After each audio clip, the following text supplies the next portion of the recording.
हर हर महादेव सभी को। सोमवार के व्रत को लेकर मान्यता है कि इस व्रत को करने से भगवान शिव अपने भक्तों की मुराद जल्दी पूरी करते हैं।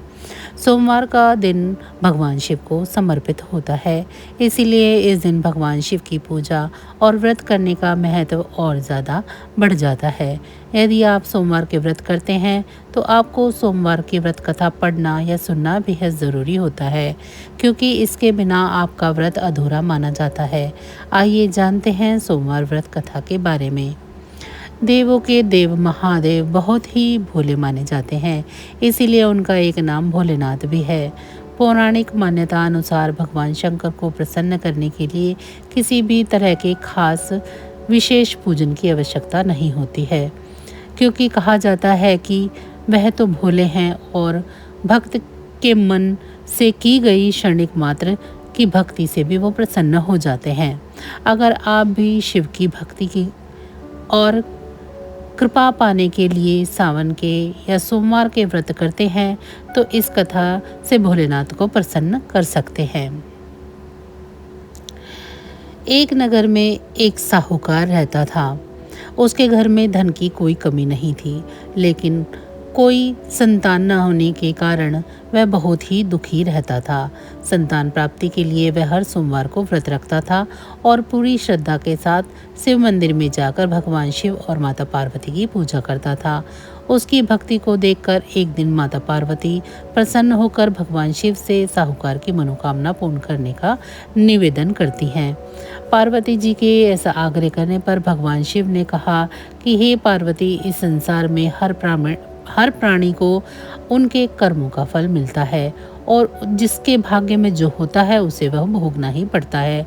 लेकिन पार्वती जी ने साहूकार की भक्ति देखकर उसकी मनोकामना पूर्ण करने की इच्छा व्यक्त की।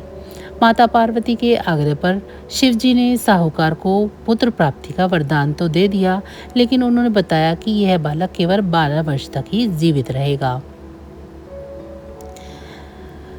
माता पार्वती और भगवान शिव की बातचीत को साहूकार सुन रहा था, इसीलिए उसे ना तो कोई इस बात की खुशी हुई और ना ही दुख। वह पहले की भांति शिव जी का पूजन करता रहा। कुछ समय के बाद साहूकार की पत्नी ने एक पुत्र को जन्म दिया। जब वह बालक 11 वर्ष का हुआ तो उसे पढ़ने के लिए काशी भेज दिया गया।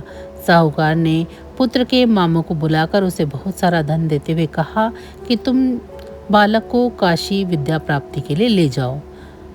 तुम लोग रास्ते में यज्ञ कराते जाना और ब्राह्मणों को भोजन दक्षिणा देते हुए जाना। दोनों मामा भांजे इसी तरह यज्ञ कराते और ब्राह्मणों को दान दक्षिणा देते हुए काशी नगरी की ओर निकल पड़े। इस दौरान रात में एक नगर पड़ा जहाँ पर राजा की कन्या का विवाह था, लेकिन जिस राजकुमार से राजकुमारी का विवाह होने वाला था वह एक आंख से काना था। राजकुमार के पिता ने अपने पुत्र को काना होने की बात को छुपाने के लिए सोचा, क्यों न मैं साहूकार के पुत्र को दूल्हा बनाकर राजकुमारी से विवाह करा दूं। विवाह के बाद इसको बहुत सारा धन देकर इसको विदा कर दूंगा और राजकुमारी को अपने नगर ले जाऊंगा। लड़के को दूल्हे के वस्त्र पहनाकर राजकुमारी से विवाह करा दिया गया। साहूकार का पुत्र ईमानदार था, उसे यह बात सही नहीं लगी, इसीलिए उसने अवसर पाकर राजकुमारी के दुपट्टे पर ये लिख दिया कि तुम्हारा विवाह तो मेरे साथ हुआ है, लेकिन जिस राजकुमार के साथ तुमको भेजेंगे वह तो एक आंख से काना है और मैं काशी जी पढ़ने जा रहा हूँ। जब राजकुमारी ने चुनरी के पल्ले पर यह बात पढ़ी तो उसने अपने माता पिता को यह बात बता दी। राजा ने अपनी पुत्री को विदा नहीं किया, फिर बारात वापस चली गई। दूसरी ओर साहूकार का लड़का और उसका मामा काशी पहुंच गए और वहां जाकर उन्होंने यज्ञ किया। जिस दिन लड़का 12 साल का हुआ उस दिन भी उन्होंने यज्ञ का आयोजन रखा हुआ था। लड़के ने अपने मामा से कहा कि मामा जी, आज मेरी तबीयत ठीक नहीं है। मामा ने कहा कि तुम अंदर जाकर आराम कर लो। शिव जी के वरदान अनुसार कुछ ही देर में उस बालक के प्राण निकल गए।